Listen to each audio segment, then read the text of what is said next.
Assalamualaikum warahmatullahi wabarakatuh.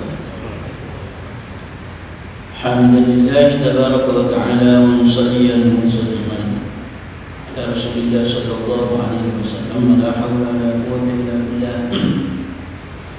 Rabbi shrah li sadri wa yassir li amri wahlul 'uqdatam min lisani yafqahu qawli. Subhanaka la ilma lana illa ma 'allamtana innaka antal alimul hakim. وتب علينا إنك أنت التواب الرحيم. اللهم إني أعوذ بك أن أضل أو أضل أو أزل أو أزل أو أظلم أو أظلم أو أجهل أو أجهل علي. وصلى الله وسلم على سيدنا ومولانا محمد وعلى آله وصحبه. الحمد لله رب العالمين. بسم الله الرحمن الرحيم.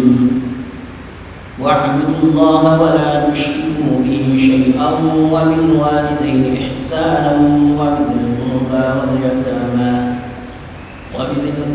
واليتامى والمساكين والجار ذي القربى والجار الجنب والصاحب بالجنب وابن السبيل وما ملكت أيمانكم إن الله لا يحب من كان مختالا فخورا.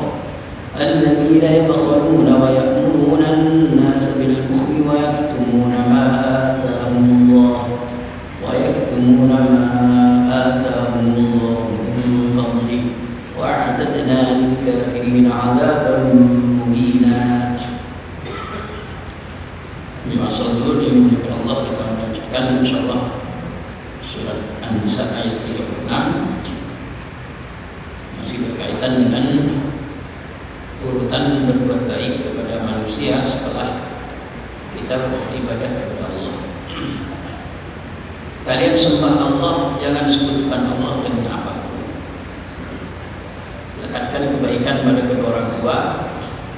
Yang kedua, kerabat dekat, ada hubungan darah, abang, adik, kakak. Kemudian anak-anak yatim. Yang ketiga, wal masakin. Yang keempat, orang-orang miskin. Wal jari dzil qurba. Yang kelima, tetangga yang rumahnya paling dekat dengan kita atau memang punya kekerabatan. Wal jari junub.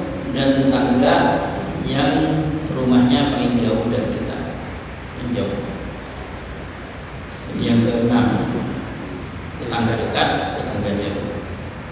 Termasuk bagian daripada melekatkan kebaikan ini adalah di samping kepada orang tua, kepada saudara sendiri, kemudian anak yatim, orang miskin, kemudian tetangga, dengan cara yang dekat dulu baru yang jauh. Namun bagaimanapun tetangga itu tetap jadi perhitungan. Karena ketika ada seorang bertanya kepada Rasulullah dan hadis Imam Baihaqi, ya Rasulullah, dullani ala amalin idza amiltu bihi dakhaltul jannah. Rasulullah, tunjukkan aku satu amal, jika aku melakukan amal tersebut pasti aku surga. Rasulullah kan cerdas. Mengingat Rasulullah, kun muhsinan. Ya gampang, pokoknya kamu harus menjadi orang baik. Akhirnya sahabat itu bingung. Jadi orang baik maksudnya gimana? Ya Rasulullah, fakih fa'alam bi anni muhsin. Terus saya tahu dari mana kalau saya orang baik? Ya Rasulullah, idza qala jaruka bi annaka muhsinun fa anta muhsin, wa idza qala jaruka bi annaka musii'un fa anta musii'. Rasulullah, ya tetangga. Kalau tetangga komentar kamu orang baik, berarti orang baik. Komentarnya tetangga kamu orang gak baik, berarti kamu memang bukan orang gak baik. Jadi kalau kita tahu kita ini baik atau enggak, tinggal dengerin komentarnya tetangga. Tapi kalau ini komentarnya tetangga miring, berarti kita ini orang masalah. Tapi kalau komentarnya tetangga itu baik-baik aja semuanya, berarti kita ini orang baik. Dan itu penting sekali komentarnya tetangga, karena orang itu kalau mati, kalau tetangga komentar baik, surga. Tapi kalau tetangga komentarnya nggak baik, bisa neraka kita. Rasulullah itu pernah bareng sama Sayyidina Umar murra bi janazatin fa aslamu 'alaiha ghayra. Rasulullah pernah ada seorang jenazah lewat di depan beliau, orang-orang itu komentar semua, nyanjung-nyanjung kebaikan terhadap jenazah. Fulan yang meninggal itu orang yang baik itu ya, orang yang ini itu. Kata Rasulullah, wajiban, pasti. Suatu saat pernah ada kejadian yang serupa, orang pada komentar gak benar. Rasulullah bilang juga wajiban, ini pasti. Akhirnya Sayyidina Umar penasaran, yang dikomentari baik kok Rasulullah bilang pasti, ada orang komentar gak baik itu juga bilang pas. Ditanya Rasulullah apa maksudnya? Kata Rasulullah, ya kalau orang komentar baik pasti surga, tapi yang dikomentari gak baik itu pasti neraka.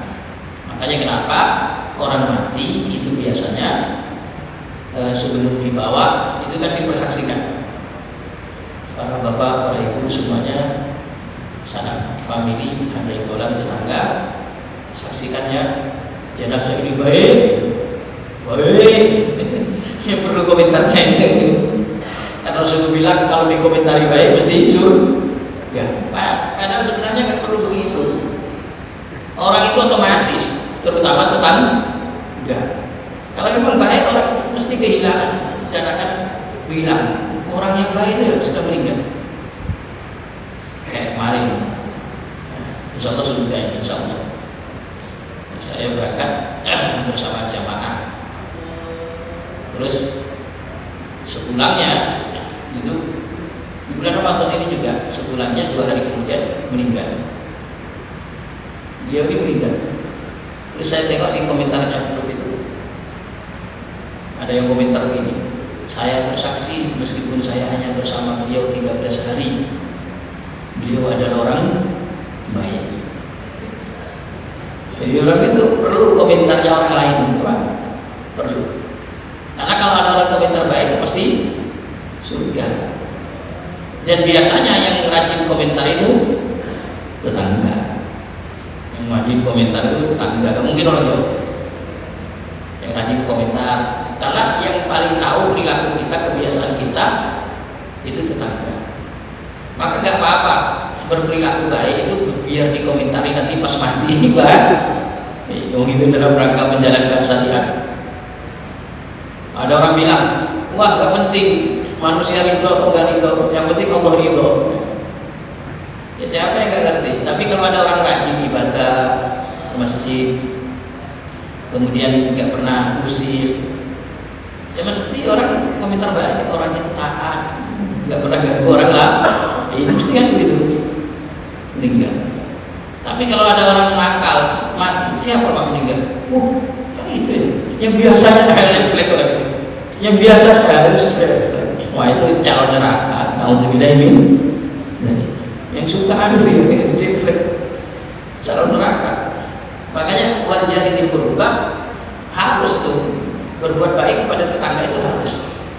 Sampai pada Jibril itu kata Rasulullah dalam biasa diusini bijar hatta waladtu annahu sayuwarrithu. Jibril itu kalau ketemu saya sering ingetin saya tetangga. Sampai saya itu punya feeling, punya perasaan. Dan tetangga ini sebenarnya dapat bagian warisan atau gimana? Kok Jibril sering mengingat Muhammad, tetanggamu, tetangga, perhatikan tetangga. Kok sering diingetin? Ternyata nggak ada warisan, tapi kok sering diingatkan. Berarti penting sekali berbuat baik kepada tetangga. Tolak ukurnya kan di situ. Makanya Rasulullah sampai mewanti-wanti, maka anak yu'min billahi wal yawmil akhir falyukrim jarah. Kata Rasulullah, orang itu kalau beriman kepada Allah dan hari akhir hendaknya mampu memuliakan tetangga. Makanya Imam Ahmad bin Hanbal itu kalau bisa ditiru hebat. Imam Ahmad bin Hanbal itu ketika ada tetangga sering kemudian berbuat yang tidak baik sama Imam Ahmad. Masa kepalanya di depan rumahnya Imam Ahmad bin Hanbal itu kalau subuh pasti ada kepalanya anjing yang sudah disembelih, sudah dipotong, yang sudah Imam Ahmad bin Hanbal kan rajin sholat qiyamul lail. Jadi dari sela-sela dinding rumah itu Imam Ahmad bin Hanbal nampak ada orang malam-malam ngelempar kepalanya anjing yang sudah bau. Orangnya nggak ada, soal Imam Ahmad bin Hanbal, anjing itu diambil dibuang tempat yang jauh. Besoknya gitu. Terus lama-lama yang suka buang bangkai ini penasaran, pura-pura tanya, Imam, apakah engkau tidak pernah mencium aroma busuk di depan rumah? Katanya Imam Ahmad, belum pernah. Betul gak? Iya, belum pernah. Loh kok bisa? Apa nggak ada bangkainya kepalanya anjing di depan rumah?